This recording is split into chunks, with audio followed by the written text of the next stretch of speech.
안녕하십니까. 글로벌 모니터 안근모입니다. 저희 글로벌 모니터가 최근 안근모의 대시보드라는 섹션을 신설해서 시범적으로 서비스를 하고 있는데요. 한 주 동안 대시보드에 실렸던 차트 중에서 3개를 골라봤습니다. 지금 보시는 차트는 지난 25일자 대시보드에서 소개해 드린 겁니다.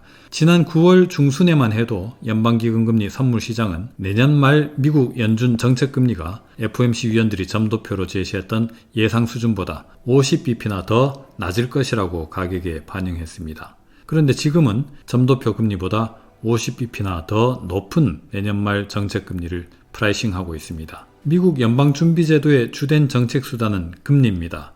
하루짜리 연방기금금리의 범위를 목표로 정해서 우리나라의 기준금리처럼 발표를 합니다. 그런데 현실적으로는 정책금리가 이것 말고 더 존재합니다. 어쩌면 더 중요한 것일 수도 있겠습니다. 바로 점도표 금리입니다. FOMC 위원들은 석 달에 한 번씩 경제전망을 업데이트해서 발표하는데 여기에 향후 3년 동안 예상되는 정책금리 경로도 포함합니다. 그 중에서도 비교적 가까운 미래 1, 2년 뒤의 금리 예상치가 시장에 특히 중요합니다. 지난 9월 점도표에서 FOMC 위원들은 내년 말 정책금리가 3.25 내지 3.5%일 것이라고 전망했습니다. 석 달 전인 6월 예상에 비해서 무려 75bp나 낮춰진 것이죠.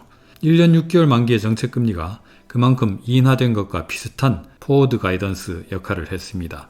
그럼 12월 FOMC는 내년 말 점도표 금리를 어떻게 업데이트할까요? 지금 단기자금 시장은 50bp 인상될 가능성을 가격에 반영 중이라는 것을 이 차트가 보여주고 있습니다. 다음은 27일 대시보드에서 소개해 드린 겁니다. 컨퍼런스 보드가 매달 발표하는 미국 소비자 조사 결과에서는 소비자들의 자신감, 소비자 신뢰지수가 가장 중요하죠. 그런데 이 조사에는 아주 다양한 항목들에 대한 설문조사 결과가 포함됩니다. 그 중에서 하나가 바로 이 12개월 뒤 주식시장에 대한 소비자들의 전망입니다. 이번 조사에서 응답자의 56.4%가 1년 동안 주가가 오를 거라고 예상했습니다.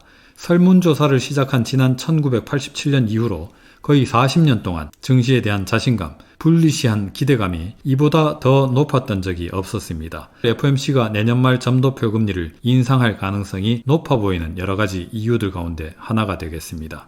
주가가 많이 오르면은 연준의 인플레이션 기준지표인 PCE 물가지수도 강한 상승 압력을 받는다는 점을 소개해 드린 적이 있었죠. 그럼 유럽으로 앵글을 옮겨보겠습니다. 만기 2년부터 8년 만기물까지 프랑스의 국채 수익률이 그리스 국채 수익률보다 높아졌습니다. 프랑스 국채의 상당수가 그리스 국채보다 헐값에 팔리고 있다는 얘기입니다. 프랑스 정부가 재정적자를 줄이기 위해서 긴축적인 예산안을 편성했는데 야당 극우 진영이 강력히 반발하면서 연립정부를 무너뜨리겠다고 공언하고 있습니다. 10년 만기 프랑스 국채는 같은 만기 독일 국채보다 한때 수익률이 90bp 더 높은 수준에서 거래됐습니다. 지난 2012년 유럽 재정위기 이후 가장 높은 위험 프리미엄이 프랑스 국채금리에 붙은 것이죠. 프랑스 문제는 지난 6월 매크로키에서 한번 소개해 드린 적이 있죠. 그때 이후로 개선되기는커녕 더 악화하고 있는 상황입니다. 오늘 준비한 내용은 여기까지입니다. 안근모의 대시보드는 글로벌 모니터 홈페이지에 매일 아침 새롭게 업로드됩니다. 많은 관심 부탁드립니다. 감사합니다.